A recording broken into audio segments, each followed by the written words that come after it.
Investor Connect podcast program. This is Hall T. Martin. I'm the host of the show, in which we interview angel investors, venture capital, private equity, family offices, and many other investor groups for startups and growth companies. I hope you enjoy this episode. Thank you for joining us. Well, hello, this is Hall Martin with Investor Connect. Today we're here with Brooke Waupsh of Swoovy. Brooke, thank you for joining us. Thanks for having me, Hall. So what was your background before starting to work with your early stage company? So my background, I've spent almost 15 years in the consumer space. Started out in advertising. I've been highly focused on consumer packaged goods. Worked on large brands like Clorox and Coors and all of their affiliate brands within. And my focus really over the years has been on research and consumer insight and translating that into action. I left the advertising world in 2008, and at that point actually joined a startup in financial services. And it was a SaaS company. And I had the opportunity at that point to introduce a consumer brand within their financial space that grew to a national brand over the 6 years that I was there. And after that, ended up consulting, but staying within the marketing and consumer insight. So what led you to join a startup that goes into the online dating sector?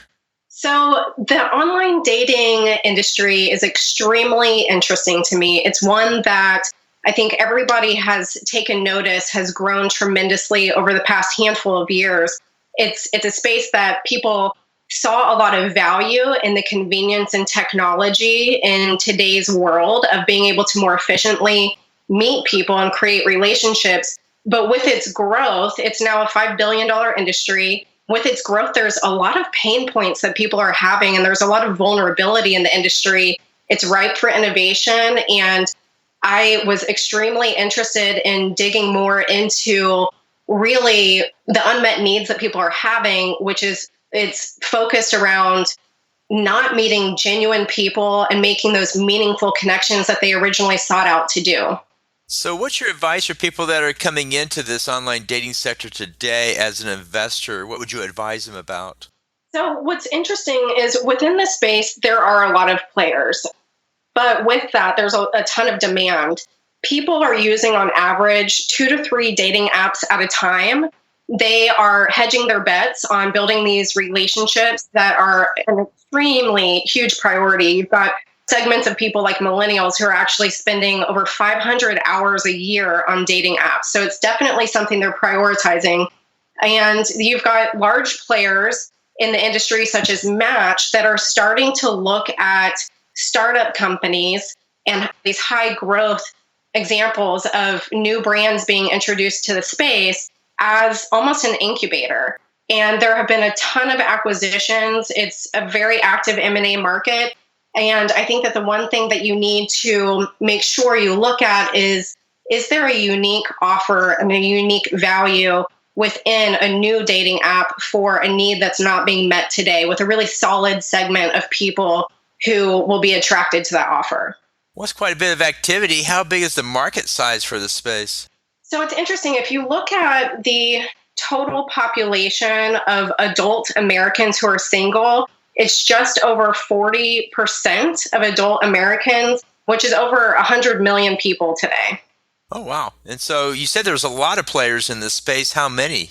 There's a handful of really large players. I don't know if I know the exact number of how many total are in there. There have been a lot of smaller groups that are niche focused. You've got some brands that are focused on farmers only. You've got some brands that are focused in more of the faith-based groups. And so it does vary across the spectrum. So how is this industry evolving? Are we seeing consolidation yet, or are we seeing continued fragmentation? Which way is it going right now? There definitely is some consolidation, again, with bigger players like Match who are starting to diversify their portfolio of dating apps. So you have a great example. They have Tinder, which has one perception and brand around it, high user base, but then they also are starting to kind of balance that audience of people with some other brands that they're acquiring. You do have a lot of individual brands, though, that are still launching and quite successful on their own. Like I said, it's such a large space that even with Swoovy, we've mapped out what is our roadmap to just 20 markets. What does that look like? If out of the 100 million people, we only have 2 million people, and it's extremely lucrative from a revenue standpoint, even with a slice of the market, as well as for our specific offer, being able to generate some social impact as well. So what are the challenges in this space? It seems like there's a lot of opportunity, but there's also a lot of players. But as a provider of this, what are the biggest challenges you see there? Right. So to have a successful relationship offer machine connecting people, obviously you have to have a community. You can't launch one of these apps and have one person show up. It's not a great experience for anybody. So I think really having a strategy around some early traction, early growth, being able to leverage influencers and the network effect to really drive the community quickly so people have good options of other people that they can connect with for meaningful relationships is one challenge. The other challenge from a revenue standpoint, really what you see from a best practice is holding off on charging subscriptions for 12 to 18 months. So again, really focused on growing the community and then being able to turn on subscriptions within a freemium model. So still offering people some sort of access for free, but monetizing where they find value in the experience. And that's something that you'll see brands like Bumble did, but also outside of the industry. Spotify is a really fantastic example of truly focusing and dedicating that upfront time for its long-term success. So are there any risks in operating this space, regulatory or otherwise? From a regulatory standpoint, there's not. I think it's very key to make sure that you as a brand and as a service indemnify yourself from the actual experience offline. This is, again, there's always going to be safety concerns. There's always going to be people who don't have a completely positive experience or are not meeting genuine people. And so making sure that there are the right terms and conditions that people are opting into is something to be very aware of. So where does Swoovy fit into the landscape of the dating space? What segments are you in and going after? Right. So it's interesting. I mentioned early, one of the pain points is not feeling like you're meeting genuine people. And the other piece of that is because this is a technology-driven offer, people are relying heavily on their phones to meet people.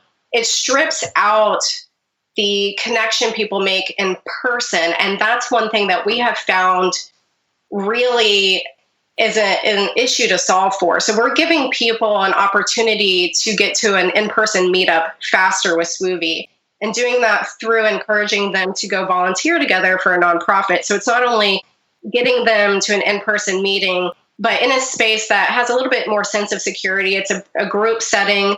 You're inherently meeting, hopefully, a more genuine type of person who is wanting to take the extra steps to show up to one of these events. And then the last piece of it is that people, they feel that they often are wasting their time when they dedicate so much effort into communicating with somebody online only to get to an in-person meeting where they knew that they didn't have a connection right away. So in this instance, you at least feel like you did something really positive with your time, even if it's not that soulmate on the first date. Great. So what else should we cover about this that we haven't? Well, I think one unique thing that we're doing with Swoovy, that we've talked a lot about the online dating industry and the opportunity there, but one thing that gets very overlooked is this community impact and this social impact that people can have while also getting to know each other. And what we found is that, nonprofits are really hungering for more volunteer help. And while 90% of people say they want to volunteer, only 1 in 4 of those people actually show up. And they're prioritizing self-fulfillment over getting out in the community, which we all do. Lives are busy and we have to prioritize, do I seek out a relationship or do I go volunteer? A lot of people are choosing the relationship piece. So what's neat is through solving for the pain point within the online dating industry and getting people out there interacting with each other in the community, we're also truly able to make a huge impact within the nonprofit sector. And in fact, each hour that people spend volunteering is worth $24 to a nonprofit, and it makes a significant difference in what they're able to do from a philanthropic standpoint. So I think that that's something to look at in this whole equation.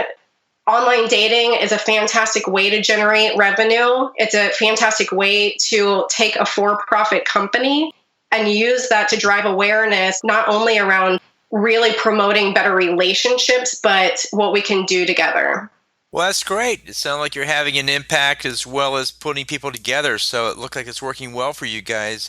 How best for listeners to get back in touch with you? Right. So, a great way to reach out to me, I'm on LinkedIn. Look up Brooke Waupsh. My last name is spelled Waupsh. And just reach out and message me there. I'm also on Twitter at Waupshout, Waupshout, or on my website, Swoovy. You can reach out to any of us on the team and get in touch with us that way. Well, great. Well, we'll put those in the show notes and look forward to having you come back and give us an update real soon. And thank you for taking time. Great. Thanks, Hall. I appreciate it. Investor Connect helps investors interested in startup funding. In this podcast series, experienced investors share their experience and advice. You can learn more at investorconnect.org.